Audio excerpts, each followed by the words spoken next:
नमस्कार, आप देख रहे हैं भारत की सच। जरा सोचिए, अगर एक चुनाव सिर्फ वोटों की लड़ाई न होकर चेहरों की जंग बन जाए, अगर हर रैली एक फिल्मी मंच बन जाए और हर भाषण के पीछे छुपा हो एक बड़ा सियासी संदेश, तो क्या आप उस सस्पेंस को नजरअंदाज कर पाओगे? जी हाँ, पश्चिम बंगाल जहां हर चुनाव इतिहास लिखता है, वहां इस बार कुछ अलग हो रहा है। जैसे जैसे चुनाव नजदीक आ रहा है, सियासी पारा भी तेजी से चढ़ा जा रहा है। लेकिन इस बार कहानी सिर्फ मुद्दों की नहीं है, बल्कि एक ऐसी रणनीति की है जिसने पूरे देश का ध्यान अपनी ओर खींच लिया है।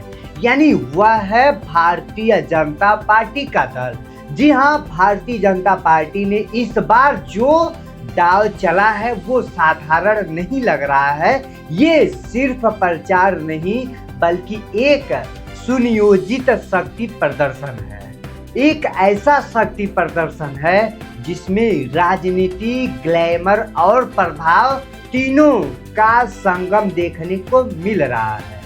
सबसे पहले मैदान पर देखा जाए तो उतरने वाले हैं देश के सबसे बड़े चेहरे। जी हाँ, भारत देश के सबसे बड़े चेहरे यानी माननीय प्रधानमंत्री श्री नरेंद्र मोदी जी, जिनकी हर रैली भीड़ को सैलाब में बदल देती है। उनके साथ हैं गृह मंत्री अमित शाह जी।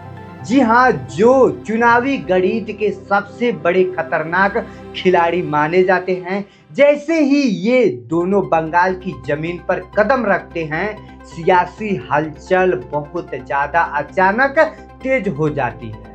लेकिन कहानी यहीं खत्म नहीं होती है। इसके बाद एक एक करके ऐसे नाम सामने आते हैं, बड़े बड़े चेहरे सामने आते हैं जो इस चुनाव को और भी दिलचस्प बना देते हैं। रक्षा मंत्री राजनाथ सिंह, बीजेपी अध्यक्ष जेपी नड्डा और नितिन गडकरी जैसे अनुभवी नेता अब सिर्फ दिल्ली की राजनीति तक सीमित नहीं है, यह बंगाल की धरती पर भी जाने का अपनी प्लानिंग कर दिए। कोने कोने में जाने का सक्रिय नजर ये लोग बनाने का कोशिश कर रहे हैं। और फिर अचानक इस कहानी में आता है एक बड़ा ट्विस्ट। राजनीति के इस मैदान में एंट्री होती है ग्लैमर की फिल्मी दुनिया के चमकते हुए सितारे यानी कि मिथुन चक्रवर्ती का और हेमा मालिनी और कंगना रनौत का। अब सिर्फ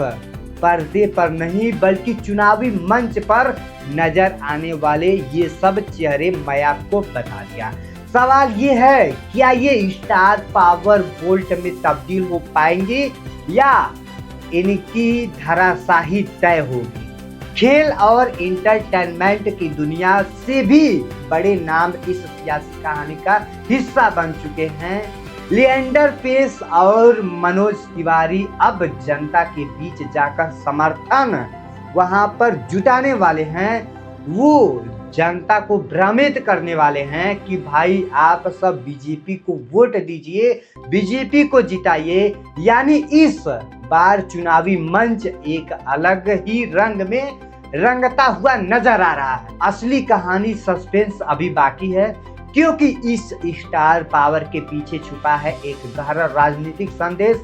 क्या बीजेपी इस बार बंगाल में पूरी ताकत झोंक देगी? क्या ये रणनीति भीड़ जुटाने के लिए है या इनके पीछे कोई बड़ा गेम प्लानिंग छिपा हुआ है? लेकिन अभी कुछ नहीं कहा जा सकता। और सबसे बड़ा सवाल, क्या ये चमक दमक जमीन पर ही मजबूती पकड़ने के लिए रखे जाते हैं या राजनीति को चुनौती दे रहे हैं? जी हाँ, इसी सभी सवालों के घेरे में पूरे पब्लिक अभी पड़ी हुई है। कहानी अब और गहरने वाली है, क्योंकि जैसे जैसे चुनाव करीब आ रहे हैं, चुनाव की तारीखें करीब यानी नजदीक आ रहे हैं, वैसे वैसे हर चाल, हर बयान और हर चेहरा एक नई रहस्यमय की तरफ इशारा कर रहा है। और अब जैसे जैसे ये सियासी शतरंग आगे आगे जाएगी, बढ़ती हुई जाएगी, वैसे वैसे तस्वीर और भी दिलचस्प होती जा रही है। बीजेपी सिर्फ स्टार प्रचारकों के भरोसे नहीं बैठी हुई है, बल्कि उसने अपने पूरे संगठन को भी मैदान में उतार करके बैठी हुई है। बीजेपी शासित राज्यों के मुख्यमंत्री यानी कि योगी आदित्यनाथ और शिवराज सिंह चौहान, देवेंद्र फडणवीस और हेमंता बिस्वा शर्मा अब बंगाल की गलियों में नजर आने वाले हैं। यहाँ से यूपी से योगी आदित्यनाथ भी वहां पर रैलियों में जाने के लिए तैयार हैं, यानी ममता बनर्जी को घुटने टेकने पर मजबूर करवा देंगे ये सभी नेता। एक नई रणनीति के साथ तैयार की जा रही है। केंद्रीय नेतृत्व भी पीछे नहीं है। अनुराग ठाकुर, अश्विन वैष्णवी, अर्जुन मुंडा और विप्लव कुमार देव जैसे नेता अलग अलग इलाकों में मोर्चा संभालते हुए नजर आएंगे। यानी साफ है कि ये सिर्फ चुनाव नहीं बल्कि एक पूरी ताकत का प्रदर्शन है। लेकिन दोस्तों, असली लड़ाई यही नहीं है। राज्य के भीतर भी कई चेहरे हैं, बहुत सारे चेहरे हैं जो अभी छुपे हुए हैं, जो इस सियासी मुकाबले को भी पेचिंदा बनाकर रख दे रहे हैं। शुभेंदु अधिकारी, दिलीप घोष और सुक्रांत मजूमदार, ये वो नाम है जो जमीन पर बीजेपी की पकड़ को बहुत ज्यादा मजबूत की कोशिश कर रहे हैं। जी हाँ, ये लोग सोच रहे हैं बीजेपी की पकड़ इतनी मजबूत हो जाए कि ममता बनर्जी की वहां पर पूरी ताकत भस्म हो जाए। क्या इतने बड़े चेहरे की मौजूदगी जनता के फैसले को प्रभावित कर पाएगी, या फिर बंगाल की राजनीति हमेशा के लिए तरह तरह से अंदाज बदल करके वह पलटी मार जाएगी? यानी बीजेपी क्या वहां पर चुनाव जीत पाएगी? चुनाव आयोग ने भी अपनी तैयारियां पूरी कर ली हैं। 2 चरणों में बंगाल में चुनाव होना सुनिश्चित हुआ है और चुनाव की तारीखें भी तय हो चुकी है। चुनाव की पहली घोषणा यानी पहली तारीख है, यहाँ पर देखा जाए तो 23 अप्रैल और 29 अप्रैल, ये वो दिन होंगे जब जनता अपने मताधिकार का इस्तेमाल करेगी। और फिर 4 मई को वो दिन है जब हर रणनीति, हर दावा और हर उम्मीद नतीजों में बदल जाएगी। यानी भाई कौन जीता? 294 सीटों वाली इस विधानसभा का कार्यकाल 7 मई 2026 को खत्म हो रही है। यानी ये चुनाव सिर्फ सरकार नहीं बल्कि पूरे राज्य की दिशा तय करेगी। लेकिन दोस्तों, इस पूरी कहानी में सबसे बड़ा सस्पेंस अभी भी बरकरार है। क्या स्टार पावर ग्राउंड पॉलिटिक्स पर भी भारी पड़ेगी? क्या भीड़ वोट में बदलेगी, या फिर बंगाल एक बार फिर अपने अलग अंदाज में अपनी सरकार बनाएगी? ये सभी चौंकाने वाली बातें हैं।